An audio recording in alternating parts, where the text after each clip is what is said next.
cortecito. Entonces la presentamos ya. Listo, perfecto. Bueno, vamos a hacer entonces la primera entrevista del día de hoy. Les decíamos que íbamos a estar tratando de entender un poco cuál va a ser el escenario, cómo llegamos. Más bien me interesa más el cómo llegamos al escenario del próximo domingo. Y por eso vamos a hablar con Lara Goiburu, que es analista política y directora de la consultora Management and Fit. Lara, ¿cómo te va? Gonzalo y Carolina te saludan desde Ushuaia. Hola, ¿qué tal? ¿Cómo están? Buen día y gracias por el Por contacto. favor, Por favor. gracias a vos por dedicarnos algunos minutos. Bueno, un poco la pregunta está planteada, Lara, ¿cómo entienden ustedes a partir de los trabajos que vienen desarrollando, ya además con muchísima trayectoria, cómo llegamos los argentinos y las argentinas al próximo domingo? ¿Cuál es la sensación térmica que ustedes están viendo en la gente? Bueno, confundidos y cansados puede ser como un nombre de un tango, ¿no? El Sí. título de un tango, confundidos y cansados.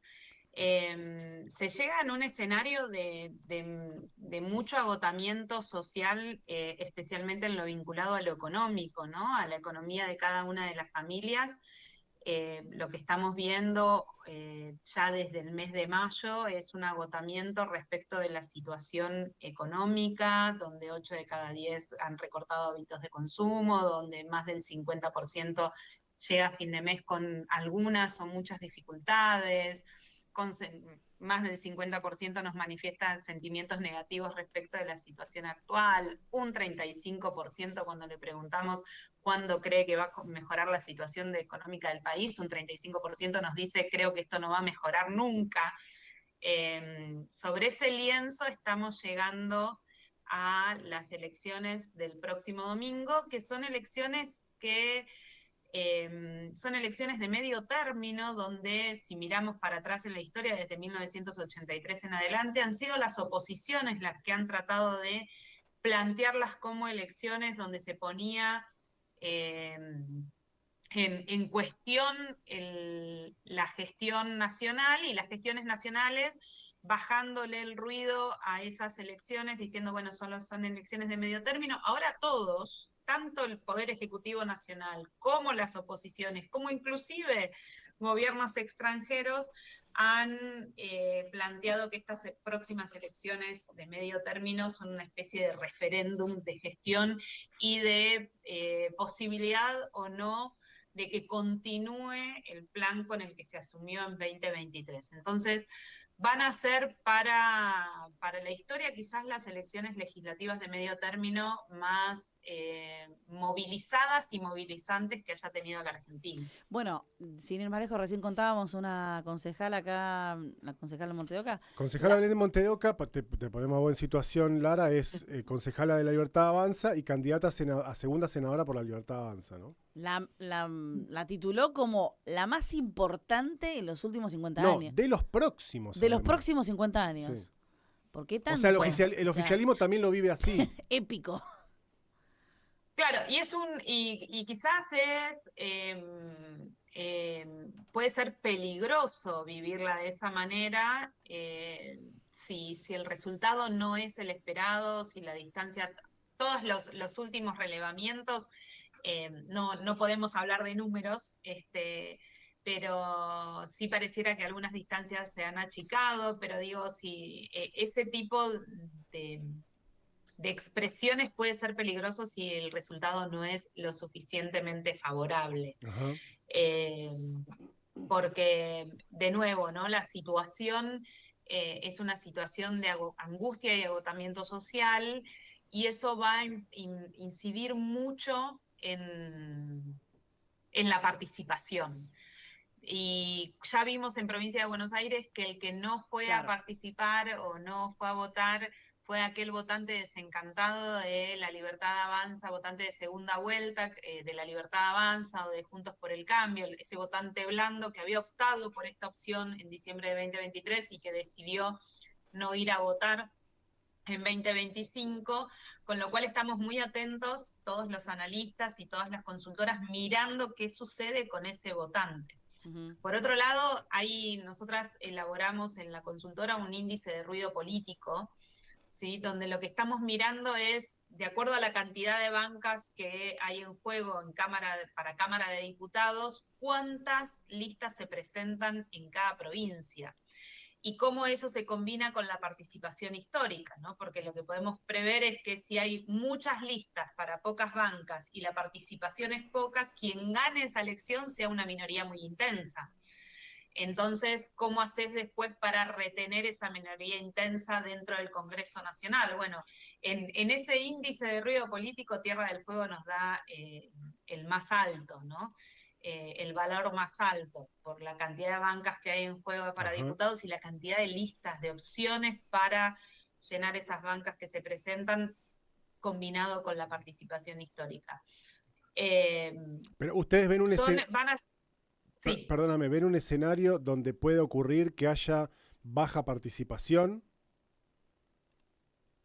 Si miramos todas las elecciones que se han dado ahora en este último año a nivel subnacional, lo que vemos es que hay un votante que si lo combinamos con ese 35% que dice creo que no va a mejorar nunca, hay un votante que, dada la dispersión de las opciones en contrario o de las oposiciones y del desencanto respecto de la gestión nacional actual, puede decidir ese día no ir a votar. Hoy no lo sabemos. Realmente lo que sucedió en Provincia de Buenos Aires prendió una luz de alerta para todos los analistas, claro, porque la distancia se preveía, pero esa distancia tan grande estuvo muy influida por las personas que no fueron a votar, que son estas personas que no están contentos con lo que está pasando ahora, pero no encuentran opción en la oposición, o esa opción que hay en la oposición está muy dispersa. Uh-huh. Entonces, cuando en nuestro último relevamiento nacional, por ejemplo, preguntamos cuál es el interés que usted tiene en ir a votar. Preferimos preguntar por el interés porque el interés nos habla de las ganas, ¿no? Más que de vas a ir a votar o no.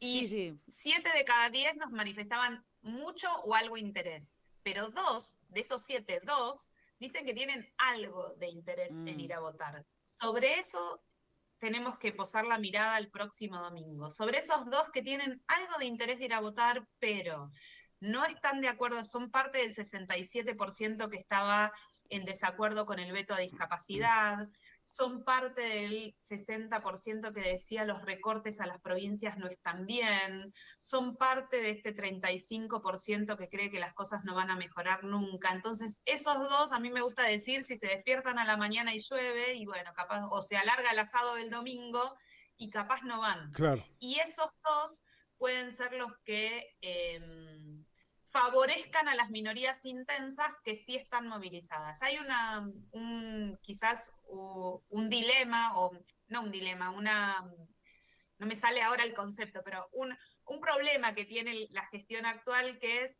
hacer campaña desde la esperanza es mucho menos productivo en términos de atracción de votos que hacer campaña desde el enojo, ¿no? El propio gobierno nacional hizo campaña desde el enojo y tuvo un muy buen resultado en 2023. Hoy el gobierno nacional está en la otra posición, tiene que prometer futuro frente a un presente que es bastante difícil. Bueno, las minorías intensas son las enojadas siempre, claro, y esas son parte de esos 5 que dicen sí voy a ir a votar, y sobre los que hay que construir esperanza son esos 2, entonces es ahí donde creo todos el domingo tenemos que posar la mirada. ¿Qué pasa con esa gente que está enojada y desesperanzada? ¿Va a votar o no? ¿Y a quién vota? De hecho, ayer, el programa de Fantino decía, medio que se tuvo un exabrupto ahí, diciendo al aire, por ejemplo, dejen de decir que se están esforzando. Se lo decía directamente al presidente, ¿no? Dejen de decir que se están esforzando. ¿Por qué no? Porque vos sos casta, o sea, medio que se dio vuelta en el revoleo, que de hecho confiesa después que tuvo una charla con Javier Milei durante 1 hora y media telefónica, ¿no? Pero cuando Fantino también dice, dejen de decir esto de estamos haciendo un esfuerzo, porque es porque también un poco cambia el discurso. Esto mismo que venís diciendo, ¿no? Se trabajó más con el odio, se trabajó más con el descontento, que le dio sus frutos. Y ahora bajarse a ese punto de estamos haciendo un esfuerzo, casi como empatizando, cosa que no venían haciendo, no están empatizando nunca con el electorado, tal vez ahí le baja un poco no sé, el discurso de alguna forma. Sí, y de mayo en adelante pensemos que eso venía funcionando hasta mayo. De mayo en adelante tuvimos la distribución del fentanilo contaminado, donde el 59% nos decía en las responsabilidades del gobierno nacional por falta de controles.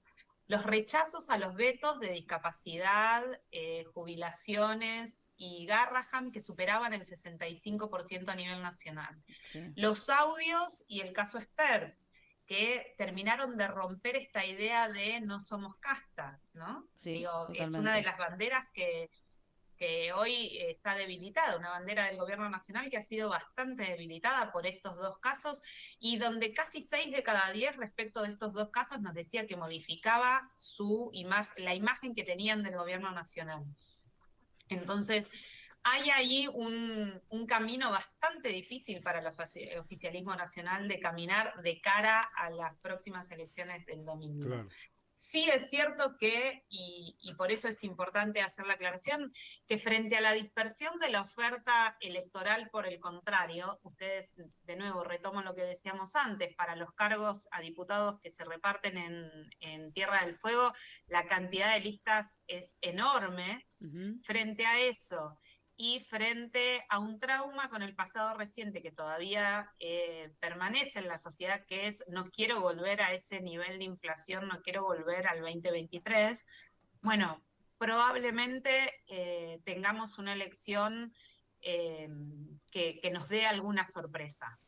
Que nos dé alguna sorpresa. ¿Y qué pasa, Lara, qué pasa con los jóvenes que eran tal vez un sector muy apuntado como...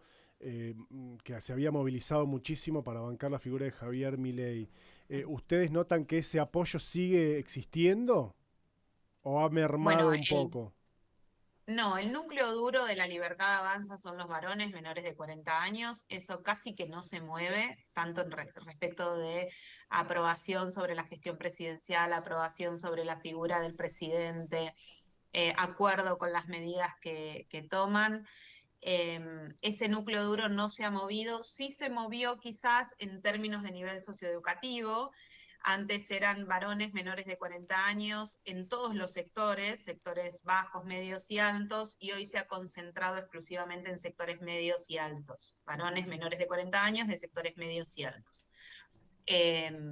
En un escenario donde el 50% del padrón en estas elecciones nacional tiene menos de 39 años. Uh-huh. Ahí también las oposiciones tienen una dificultad para capturar a ese votante, ¿no? Siguen hablando quizás con banderas y mensajes que no resuenan en este nuevo electorado. Entonces, es otra de las señales que tenemos que mirar. Claro. Uh-huh. Lo cierto es que el lunes lo que vamos a tener que mirar es cómo queda conformado el Congreso Nacional y si el gobierno va a tener o no capacidad de reconstruir el diálogo, ya sea con los bloques que podrían ser sus aliados, como con los gobernadores, ¿no? Que son la garantía de gobernabilidad en la Argentina por el diseño que tiene el país. Eso que no se dio en este año, esos puentes que se rompieron, necesariamente el gobierno nacional va a tener que reconstruirlos porque aún con el mejor resultado no van a tener la mayoría necesaria solos para poder llevar adelante las reformas que le está pidiendo el mercado y los sectores productivos. Entonces, recuperar el diálogo a partir del lunes con los cercanos y con los gobernadores va a ser la clave de la gobernabilidad de los próximos 2 años. Claro. Bueno, de hecho ayer hablamos con Santiago Giorgetta y él nos decía que ellos ven un escenario de tercios, básicamente, y él entiende que eso no es un buen escenario electoral, digamos, la foto del domingo a la noche, el lunes a la mañana, si el escenario efectivamente se da de tercios, para el gobierno no va a ser muy positivo. Ustedes, más allá del número finito, que eso nunca se puede saber en el fondo, ¿no? ¿Ven un escenario de tercios? ¿Ven un escenario polarizado? Aquí en Tierra del Fuego da la sensación que la cosa está muy polarizada entre Fuerza Patria y La Libertad Avanza, pero bueno, hay otras provincias donde, por ejemplo, Provincias Unidas acá también existe, pero en otras provincias tiene gobernadores, digamos, tiene otra fuerza, ¿no? Entonces, en la foto general nacional, ¿ven una distribución por tercios o algo más polarizado?